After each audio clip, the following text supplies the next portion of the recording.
Awesome. All right.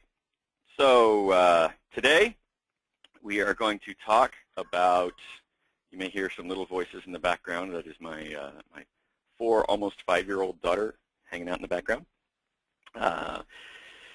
So please excuse that. But got some exciting stuff to talk about today. We're going to talk about story points because I've seen recently, both at some clients and at some of my classes, some anti-patterns, some bad uses and things that are causing trouble for people. So I wanted to pass on to you all some best good practices. We had a conversation this morning at Lean Coffee in Seattle about best practices versus good practices, and so I am a big proponent of calling things good practices because best is hard to come by.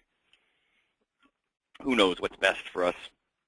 All right, so we're going to talk about points, problems that I've seen with story points and what you can do about them to use them more effectively and more accurately to help you actually have estimates that are in, I mean, the point of points is to give you estimates that are accurate, and I will tell you they're actually more accurate than your traditional waterfallish based approach to doing estimations. So we'll talk about why that's so as we go through here today. So we'll talk about problems with story points. First, we'll start out by going over what is a point, what is a story point. We'll talk about why points work, and then we'll go through some of these problems with story points. Actually, there's more than just these 3 points that I got in there today. I think there's 4 or 5 different problems that I've seen out there that you need to be aware of to avoid them. So if you do have questions, please type them into the questions box. I will do my best to address any questions as I see them come up. So please open up that. There we go. Please type those questions in there. If you've got questions as we go through, you know, when I'm talking about stuff, if I use jargon that you don't know, please let me know, because I've been doing this a while. Sometimes, you know, we get blinded to our own blind spots. So let me know. All right, let's jump in. Story points. What is a story point? So a story point is very simply a way of estimating using a relative measurement. So in traditional approaches to, you know, when you started a project in a traditional approach, you would be asked to, oh, here's all the tasks that you're going to do, and now let's estimate them. And if you were working with someone who was really technical, they'd do a PERT estimation, right, where they would give you, you would give them your pessimistic estimation, your optimistic estimation, and your, probably most likely estimation. I find that 9 times out of 10 you have a pessimistic and optimistic that are, you know, some range apart, and people just put the most likely as halfway in the middle because they really don't know. And I've used that before, and for getting hours estimates, it's a great way to do it. But I don't find that hours estimates are actually that valuable anymore. I would prefer to see a relative measurement. So we use points to say, here's a piece of work, and here's another piece of work. How do those relate to each other relatively in size, complexity, uncertainty, the elements that go into them? What is it that goes into those, and then how do they balance to one another? So it's a point is a relative measurement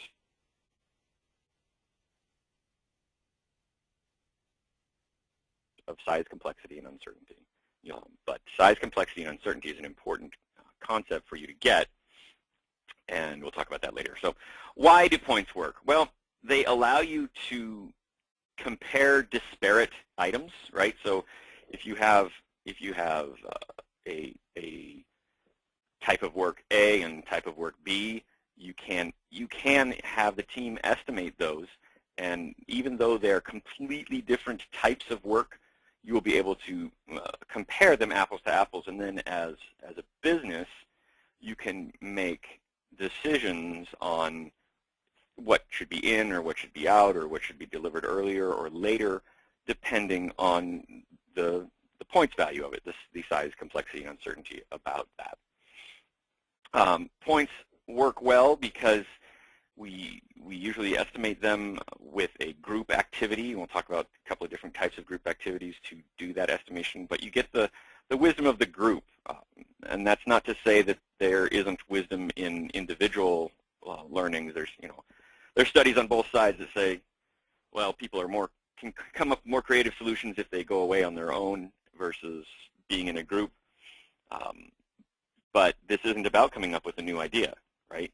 This is so I just want to be clear on when those studies, when you talk about those group versus individual studies, listen to what they're actually saying. It's not that all group work is bad or all individual work is bad. There's times for each. And in this case, you get the wisdom of the group, where you may have certain people in the group who have experience, and that's of value. You may have other people in the group who don't have experience, and that's of value, because this whole team is who's going to be doing the work. And if you just estimate to the person who has experience, then you're underestimating. And if you just estimate to the person who has no experience, then you're overestimating. So you gather that group wisdom and group consensus on the size and complexity and uncertainty of the work at hand. And that group discussion then spreads the knowledge about what it is that you're going to be creating in the future. And so it allows there to be not that single failure point, right? A single point of failure. You've spread your knowledge around multiple people. This is one of the key tenets of XP, is that everyone owns everything. And it's not just one person's code, it's not just one person's product, but everyone owns every part of it. And by that collective ownership, you've gotten rid of that single point of failure. So these are some reasons why points work. I'll explain as we get even further in about estimating timelines, which is really what you do with them. But let's talk about that when we get there. Who estimates? Okay, so this is some of the problems that I've seen. One of the big problems is the who. And in some traditional approaches, right, I've got 15 years or so of doing traditional project management, where I asked managers for hours estimates for their people to get their work done. And in lean and agile approaches where we are using story points, we don't ask the manager. We don't ask the project managers, right? The managers, maybe they have done this work, maybe they haven't, but they're not the ones actually doing the work, so they don't know. Project managers, they don't know. They're the ones that they've got maybe experience in this type of a thing, but they're not actually doing the creation or doing the actual work in the field, so they don't know. Architects should not be doing the estimation, because typically what I find, and this is nothing against architects, this is actually a compliment towards architects, the architects tend to estimate things low. Hold on one second, please.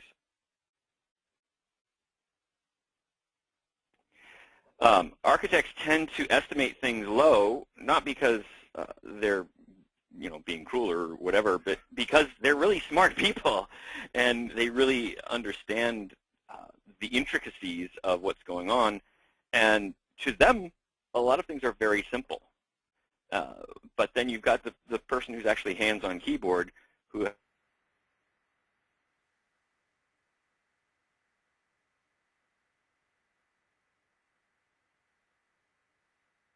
actually has to do the work and back and goes, that's an 8 or 13, which are big numbers when it comes to estimating size of things. So, so the architect should not be doing the estimates. The Scrum Master, unless the Scrum Master is doing some of the work, right, doing the actual development work or delivery work, Scrum Master should not be doing estimates. The role of the Scrum Master should not. If that same person is doing development work, then with their development hat on, then they're doing that. But the Scrum Master role really has no place doing that. And the product owner should not be doing estimates, right? The product owner is there to represent the customer, and So their perspective should always be looking at the customer, and often they're not a technical person at all. They're just a business person. No, they are a business person whose expertise lies in understanding the customers and understanding what the customer's needs are. So the product owner should not be doing estimates. So who's doing it? This group of girls over here on the right-hand side. The team, the actual people who will be doing the work. They're the ones who should do the estimate, right? The people who are going to be spending the time sweating out the details, figuring it all out, are the ones who should be doing the estimates, because they're the ones whose expertise is going to be used, right? They're the ones who are going to be spending the time trying to figure it out. If you have someone in that group that's, you know, a rock star with figuring out complicated algorithms, then a piece of work that has complicated algorithms will become easy for them. If they're not, then it's not going to be easy, and any one of these other people doing that estimation is going to screw that up. So always have the people who are going to do the work do the estimate. When you say it like that, it sounds so simple. It's like, well, of course, the people who are doing the work should do the estimate. But out of a false sense of expediency, we choose to not do that. And we have managers, project managers, architects, scrum masters, and product owners do these estimates for us.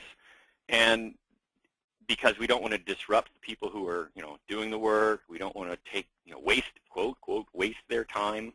Well, what happens is you end up wasting their time on the back end instead of intelligently spending their time on the front end.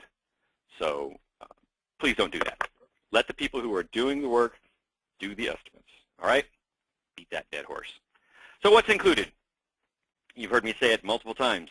A story point is a relative measure of size, how big is it, complexity, how crazy complicated is it, and uncertainty.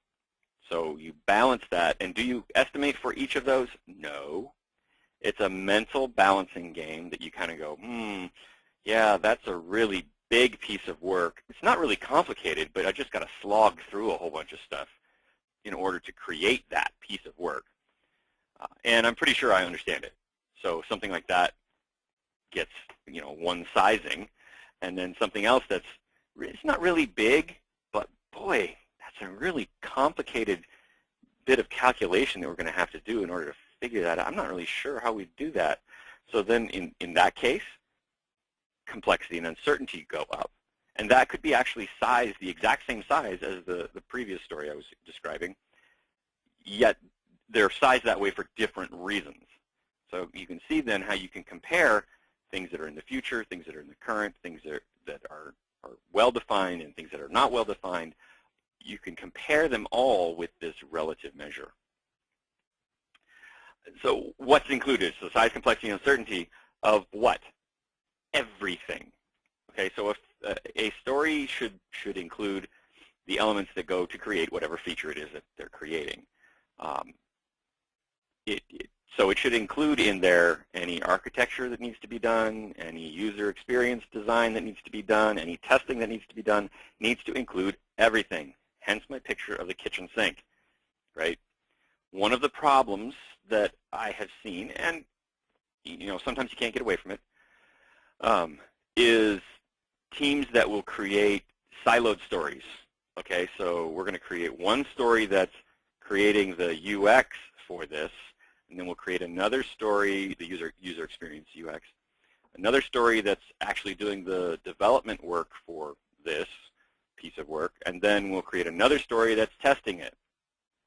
Wrong. Don't do that. So this is poor story architecture that you're doing here. You need to include everything in that one story. It's a vertical slice. So this really should be in a discussion of what goes into a story, but when I need to include it here because your points need to include an estimation for everything, right? Don't leave out that there's going to be testing, because the testing needs to be included in your estimation. Otherwise, it'll get cut in the end, like we all know happens. So don't let that happen to you. When? So this is the one actually that has made me want to have this webinar on this topic, is the when. So I've worked with a couple of different folks, and I've heard it twice or 2 or 3 times now, that folks were doing this, and it boggled my mind. Folks were doing story point estimation at the beginning of a sprint. So they were using Scrum, okay? About 80% of the people out there are using Scrum, so if there's, 100 of you on this phone call, about 80 of you are using Scrum, and the rest are probably using Kanban or something like it. But they were doing the points estimation at the beginning of their sprint. And for the life of me, and I asked them to describe why, and they would describe why, but it really didn't make sense to me, except for one team. It made a little bit of sense in that they were doing, the team was pretty mature and knew each other really well, and they were getting things thrown at them very quickly. And so they were estimating at the beginning of the sprint in story points because they all knew each other well enough to know how much work would go into a typical story and didn't have to estimate the hours that would go into the tasks on that. That being said, if you're working on a typical project, so they were doing things that are more operational, and we're really operating more in a Kanban mode, and that's what I encourage them to move towards that direction, because really that's what they were doing.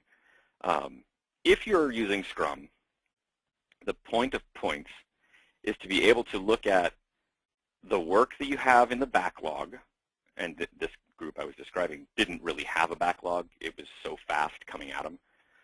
But to take a look at the work that you have in your backlog, say you've got 20 stories in the backlog right now, and to be able to estimate how long is it going to take to get all that work done based on the relative size, complexity, and uncertainty of the work that's in the backlog.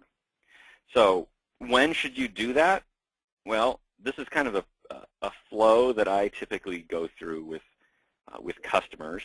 We'll define the customer or customers usually, who are the people who are going to be using whatever product it is you're creating. We'll define the features, often using a bubble map, right? So you'll have identified the person. Let's see if I can use my little marker to do this. You'll identify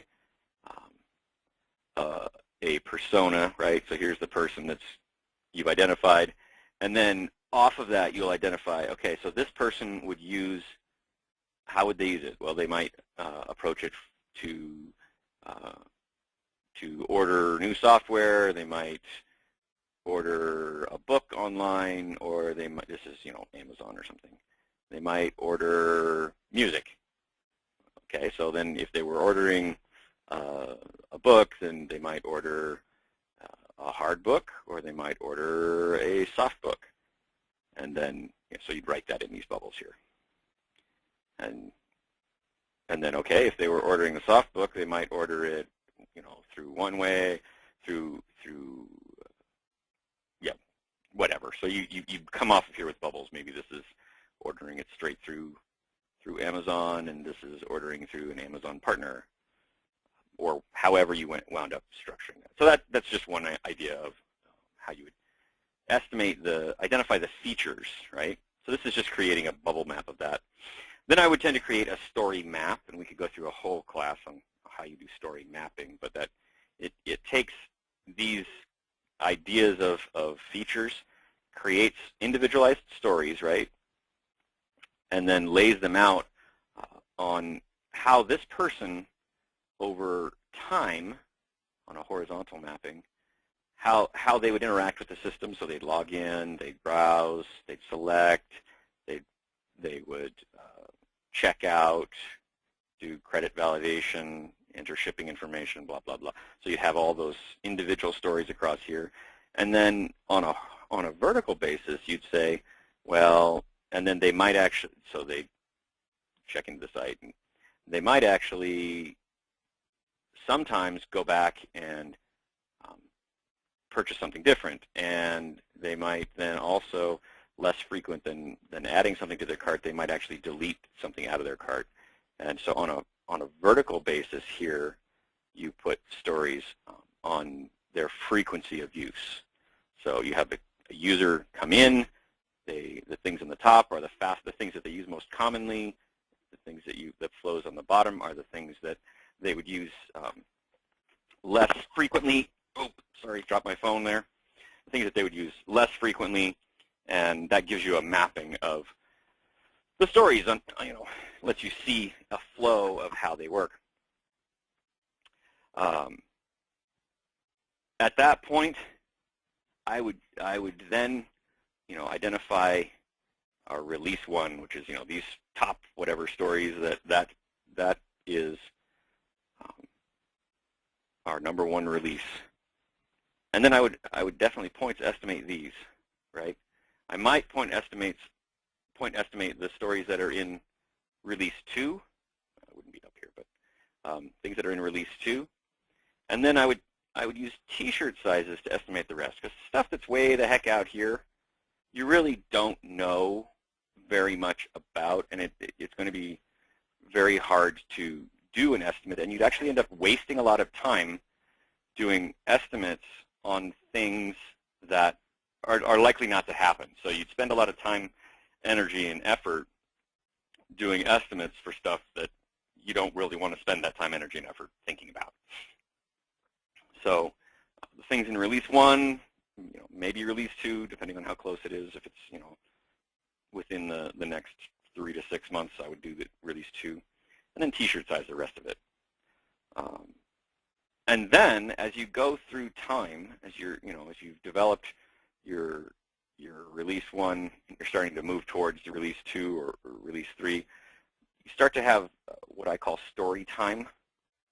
And story time is a time when during each iteration or during the delivery work that you're doing in the Kanban approach, you take one of the stories out of the next release, or the next release that hasn't been elaborated out in number points, and you describe, you discuss, and elaborate what that particular story is about, right? So you get into some detail about what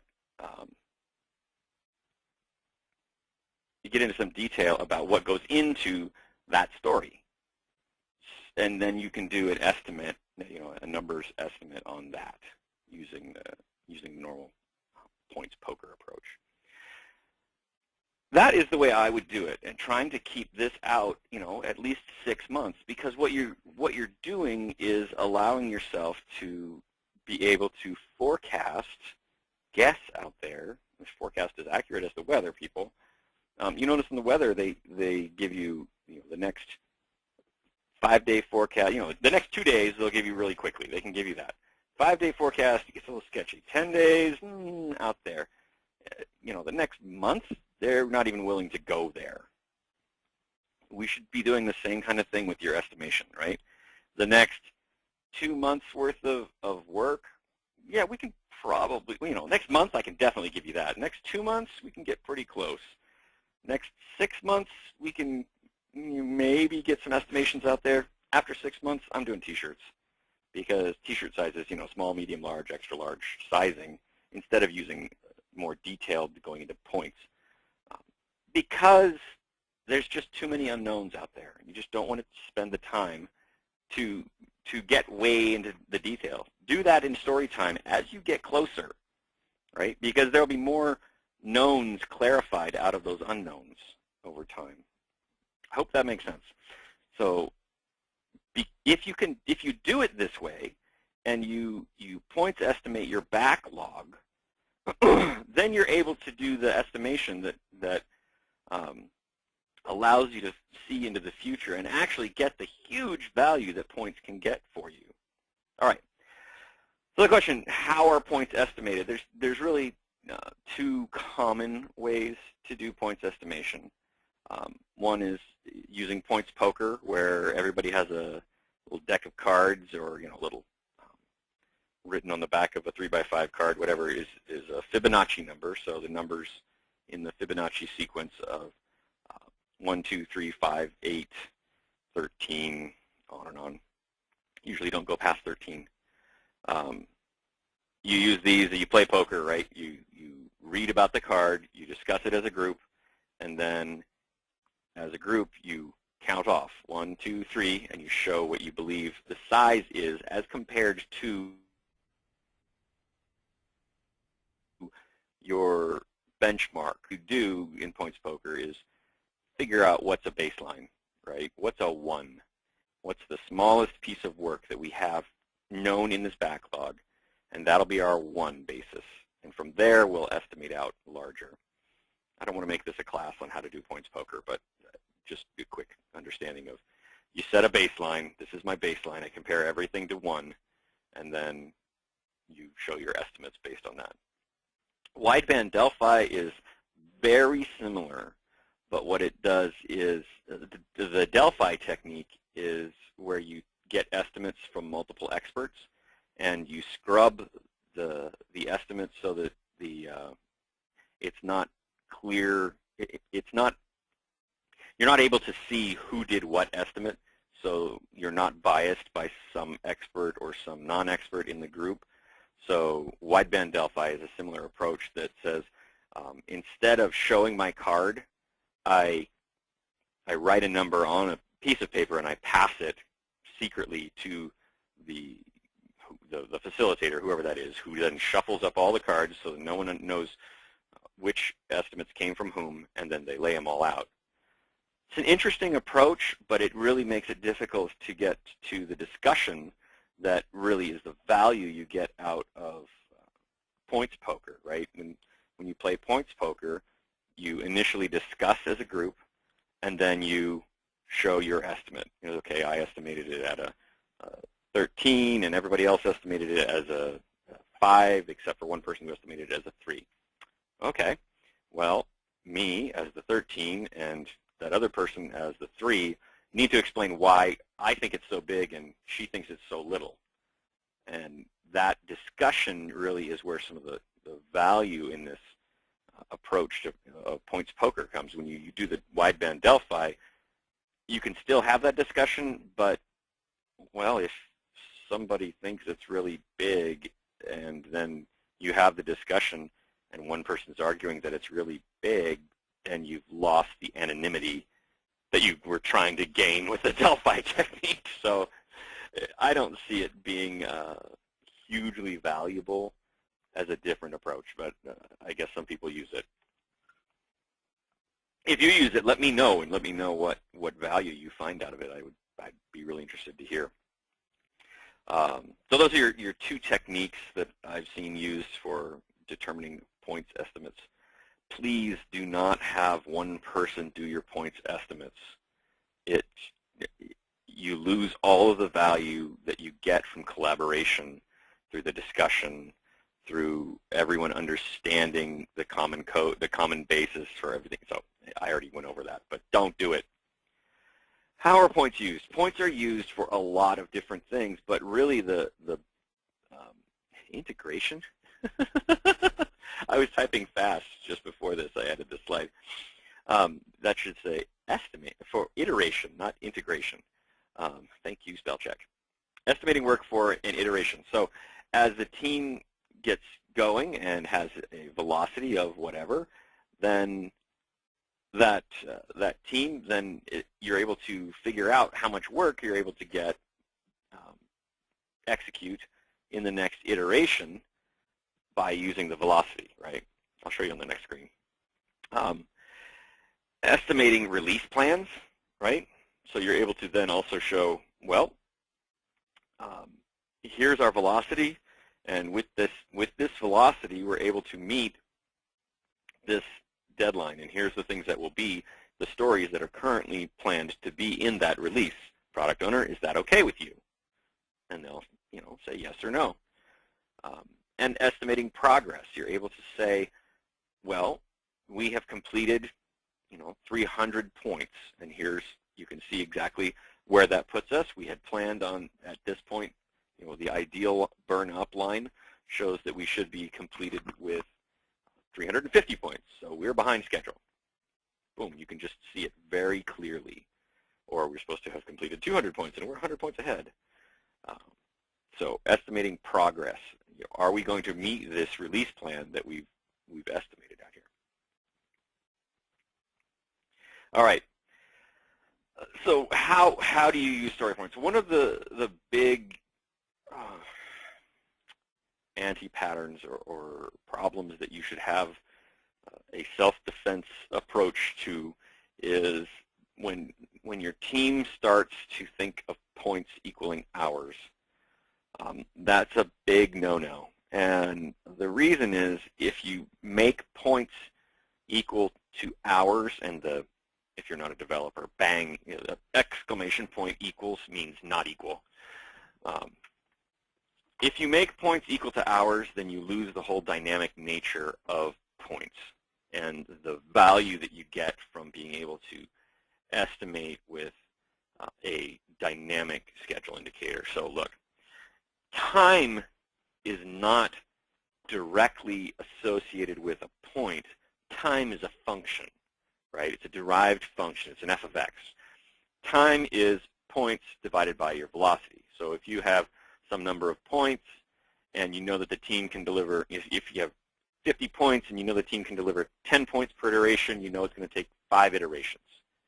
Boom, now I have an estimate, right? It's pretty easy, but it's a dynamic schedule indicator. So let me show you. If you've taken my class, and some of you I see are from the class, you're recognizing this slide from part of the class. Say you've got a story in there in iteration 19. Your team's been going for 19 iterations.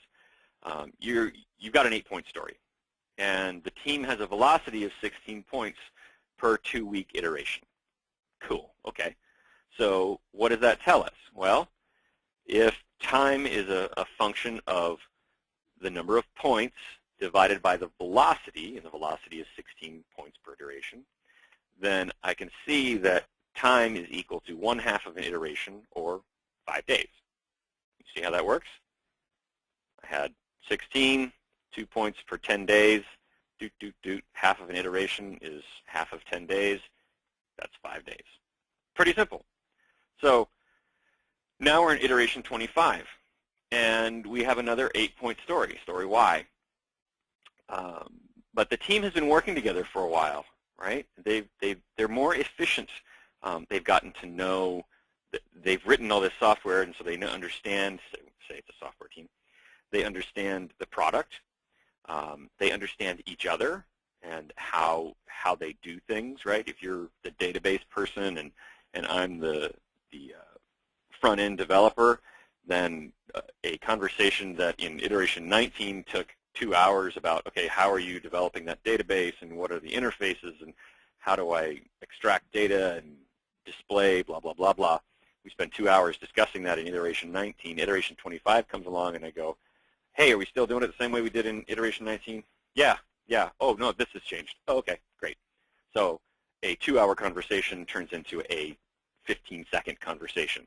So the velocity does go up over time. It reaches kind of a plateauish point, but it still creeps up because people get better.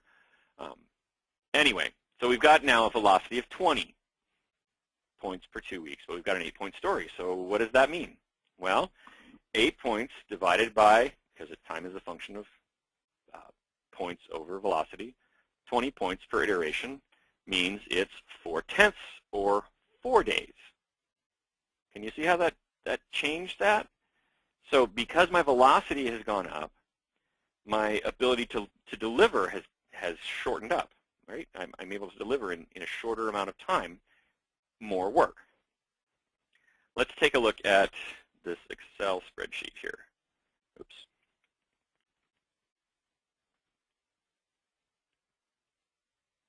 All right.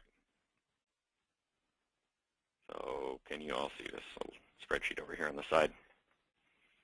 I hope so. So here we've got I'm going to move this to the middle here. Here it is. Here we have a bunch of stories. We have something like 20 stories here, 18, 19 stories. And this is the backlog. Each story has its associated points here. The first one is 3, 5, 8, 3, 2, 5, 3. You see that? So those are the points that are associated with each one of these stories. I don't know what the stories are. I'm using this as an example. This is a cumulative row, so this just shows you 3 and 5 is 8, right? There it's 16. Add those next 3 and it's 19. This is just adding up as you go. So if I have a team that has a velocity of 16, I know then that they're able to deliver this in their first iteration. And this helps me. This is my cheat sheet here. I'm able to deliver this in my second iteration. And this in my third iteration. Right? Because it's only, can you see how I'm doing that? I couldn't deliver 18 points because I have a velocity of 16, right? So I'm able to look at this and go, okay, so if I do this, then I can deliver, this is what my, somebody with a question mark, huh? Please enter your question. I'd love to answer it. What I'm trying to show here is these are groupings of 16, right? So here's the first 16 points. Down here on the bottom it says sum of 16. If I grab the next group, sum of 16, right? So I can say, yeah, this will probably be in the first iteration, this will be in the second iteration, when my velocity is 16, right? And so if I know, if my product owner is saying that they want to release in every month, and I have a 2-week iteration, then I can tell them that, well, this is probably what you're going to have in the first release, these stories up through number 8, right? As my velocity is currently sitting at 16. If the velocity then goes up to 20, then I see I have to use these little cheat sheets here. Sorry, oops. This column is just for me to cheat and not have to do math. But I can do it this way. Here, if I need to go to 20, there, it would be the first 4 are my first iteration. And then what gets me to 20 here? Nope, see that's 21. Can you see it down here in that sum space that I was looking at? How that goes to 21? If you have a question about it, let me know. So I'd be able to say, okay, so 13, the next one's an 8-pointer, so that's 21. So this will be my second iteration, so I'll leave that colored brown. Yeah, see, I have a velocity of 20 now, so I can do even more in that iteration. So the 1 month would stay the same, but the 2 month would come out here, and it would look different because can't go to 24. I can go there. There we go. So the 2 month would be in the release. Oh, good. And then the first month would be that as the release. I was just using this column as my cheat sheet. I think that confused people. So let me hide that. So that allows you to then to show on an anytime basis, anytime you want, you can show the product owners or whoever where we stand and what's going to be in the next release as per the current velocity. We hope the velocity will go up. You never know. This little 3-pointer here could get into that puppy and find out that it's really complicated and it's more like a 13-pointer, and oh, we can't use it. Can't make that now. It's going to span or something. Because you can't predict the future. But this gives us a much better way of seeing than doing it without the story points. Okay, let's see. So that allows you to see that. I wanted to show one more thing.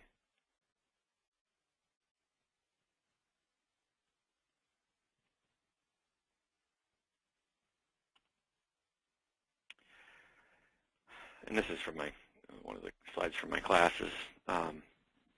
What is velocity and how do you come up with that number? Excellent question. Thank you for asking. Velocity is the amount of work. Gosh, I can't believe I didn't answer that before. Thank you for asking. Velocity is the amount of work that the team is able to complete in a given period of time. So if you have 2-week iterations, right, like I was showing before, and in this, right, you have a 2-week iteration, and the team has historically completed enough stories to equal about 16 points. Then their velocity is 16. So it's usually taken as an average over the last 3 or 4 iterations, because that gives you a running way of seeing how good the team is doing, what their velocity is. And it's just an average number of how many points they're able to complete in an iteration. So that's why that number can change, because they get better over time. They can do more points during an iteration, right? They still got the same 2 weeks, but they've gotten better at working together. They've gotten better at working with this technology.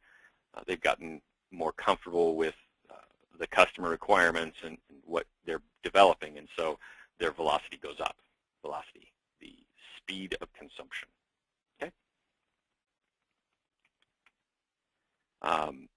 So it's really a very interesting thing to look at the difference between our traditional hours-based estimation and a points-based estimation approach, and what you can get out of it. The deal is, traditional planning is based on someone's gut estimate or historical estimate or function point estimates. I mean, there's all kinds of traditional estimating techniques. I know I've used them, but it's based on an estimate that they do at a given point in time that is done early in the process.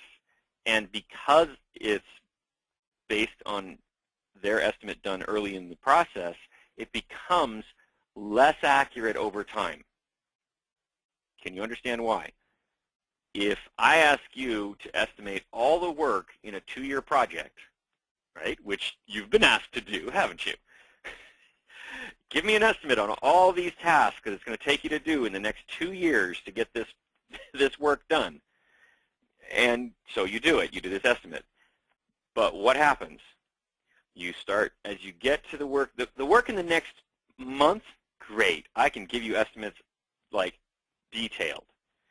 The work that is in the next 3, 4, 6 months, less accurate there. So I'm gonna buffer my estimate just a little bit. Work that's 12 months out, 24 months out, I have no idea I don't even know if I'm going to be with the company at that point. Well, okay. You have no idea what the estimate should be out there 2 years, and so we buffer. Everybody does it. Don't deny it. I'm sure you don't. But the problem is everybody buffers.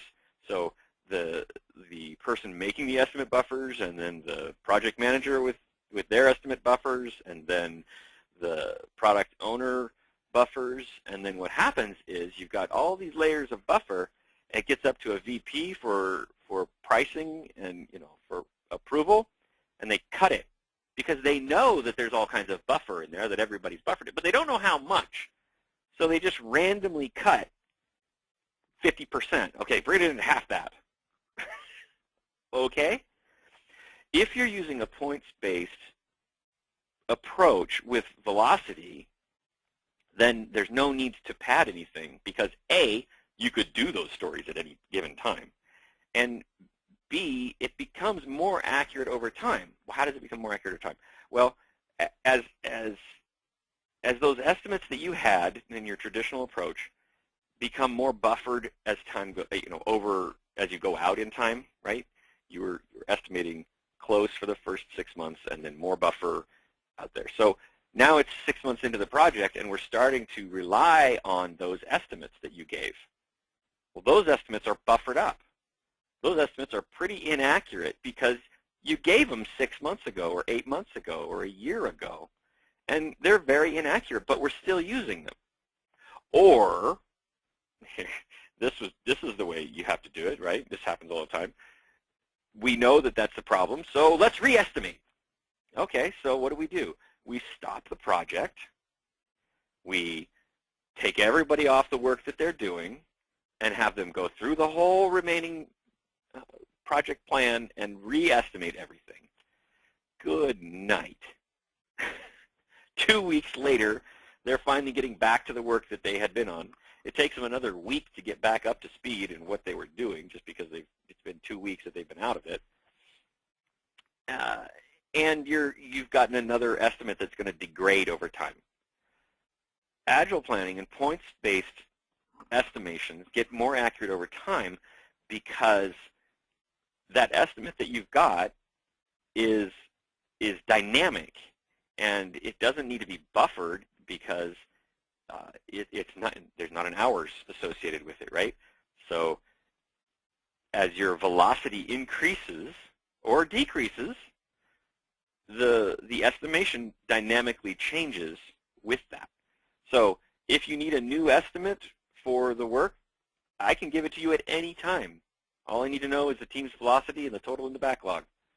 And boom, you've got an estimate right there. All right. So those are the things I wanted to cover as far as issues I've seen with story points, using story points, problems. We've talked a little bit about what a story point is. It's a relative measure of size, complexity, and uncertainty. Talked about why they work, because they're dynamic and they're relatively measured against one another. Talked about who should do the estimates, the people who do the work. What's included? The kitchen sink. And when should they be estimated? Early. They should be estimated early so that you can use it as a planning tool, the planning tool that it's supposed to be. If you're doing estimation for a particular iteration, if you're doing Scrum, estimate in hours. You're close enough. You can figure that out. All right, that's it from me. I'm excited to hear your questions, though. So please shoot me questions as they come to your mind. What have you seen? What are you struggling with points? And how can I help you? I'll wait for a minute.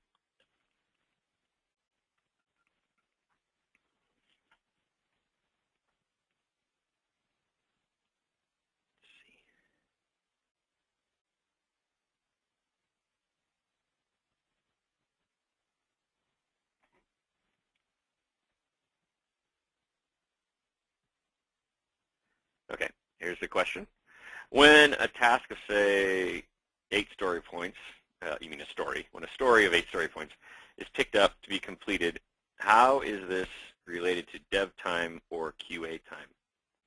I think the question you're asking is what do you include in that?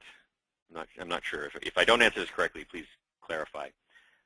That 8 points should include UX, dev, and QA. It all should be included in when you're making that estimate. So this is something to talk about. One of the problems that often you run into with story points is the concept is predicated, means it requires that your team be truly cross-functional. So when the team, and I'm going to probably burn some bridges with people if I say this, but you know, I'm just going to tell you the truth of what I've experienced and try and show me wrong. When you have a team who is truly cross-functional, an 8-point story can include dev time, QA, and UX, because anyone in there can pick up any task and do it. You know, they've got this piece of work, dev done, I'm going to do the QA on it. Boom. I'm going to do the testing. Okay. The next piece of work is in line and it doesn't have UX done. Great, I'm going to do it. Even though my specialty is QA, the next thing in line to be done in this iteration is doing the UX for this next story, I'll do it because I can, because it has to be done. Points are predicated on that kind of cross-functionality in a team. Teams that are made up of generalizing specialists, right? So everyone should be able to pick up any piece of work that is next in line. If you can't, then points begin to stretch out. What do I mean by that? I mean, if you have a QA person who can only do QA stories, or not QA stories, QA tasks, then that QA person has to sit on their hands until a QA task comes available, right? So they are not able to contribute to the velocity because they have to sit on their hands and wait for something that is in their silo, is in their skill set. If you have an iteration where the work is heavily balanced toward UX, right? The stories that we're dealing with right now, the dev part of it's really easy, but the UX is really complicated. So we spend all of our time with the dev people kind of twiddling their thumbs because the UX people aren't done with their UX yet. So we're waiting for them. So an 8-point story then stretches out to be more than it should be if you had a truly cross-functional team. So what do you do in the case where that's the case? Well, teams, boy, I've worked with some teams that really want to become cross-functional. It's very cool to see them move that direction and just be excited about learning more about the other aspects. But that takes time. So you can either go that direction and work with time and understand that my points are going to be a little wonky to begin with here until my teams mature and people are truly cross-functional. And that's great. That's one way to do it. The other way to do it would be to use a Kanban approach where you're just don't do Scrum. Scrum, you have to have cross-functional teams. You really do. Or velocity goes away and doesn't make any sense for the reasons I just said.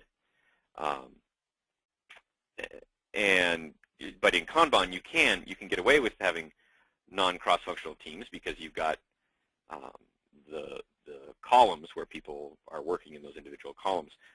And if you do go that direction, there are folks, and it makes me nervous to do it, but who say, don't bother doing estimating at all. Don't do points estimation because you know what? Half the time that 2-point story is actually an 8, and that 8-point story is really a 2. So why do we spend our time doing estimations when, as long as we can get them down to this is reasonably small, then it's okay. We can move these things through, and then what you measure is not points velocity, but it's story throughput. So how many stories does our team complete in a given period of time? And those stories may be some big and some little.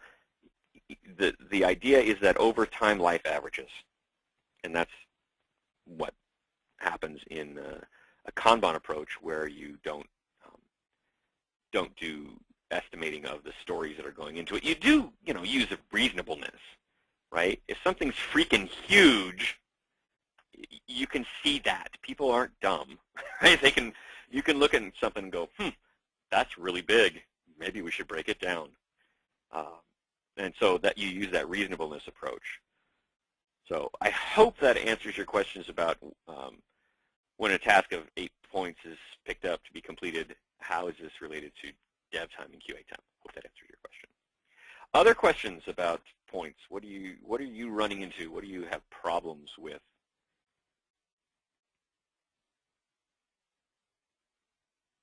I don't understand why teams would be estimating at the beginning of a sprint. I didn't either. Isn't there a certain amount of estimating that be done at the beginning? I don't understand why teams would estimate at the beginning of the sprint. Isn't there a certain amount of estimating that must be done at the beginning of the sprint? What if the initial story points needed to be revised? Estimate.